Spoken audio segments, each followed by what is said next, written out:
विधिमंडळाचे सध्या अर्थसंकल्पीय अधिवेशन सुरू असून लाडकी बहीण योजना तसेच संतोष देशमुख हत्या प्रकरणावरून विरोधक महायुती सरकारवर चारही बाजूने टीका करताना दिसत आहेत। त्यामुळे महायुती सरकार बॅकफूटवर जाताना दिसत आहे।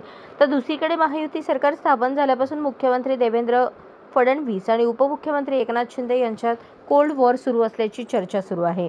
नुकतेच उपमुख्यमंत्री अजितदादा पवार यांनी अर्थसंकल्प सादर केला।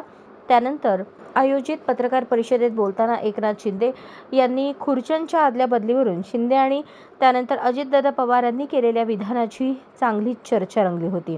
तर आता या विधानावरून काँग्रेस नेते नाना पटोले यांनी शिंदे आणि अजितदादा यांना थेट मुख्यमंत्रीपदाची ऑफर दिली आहे।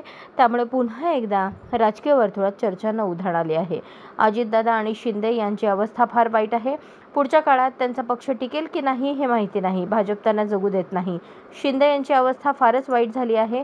त्यांच्या सगळ्या योजना बंद करण्यात आल्यात। त्यांच्या लोकांची सुरक्षा काढली गेली, पण भाजपच्या लोकांची सुरक्षा आहे।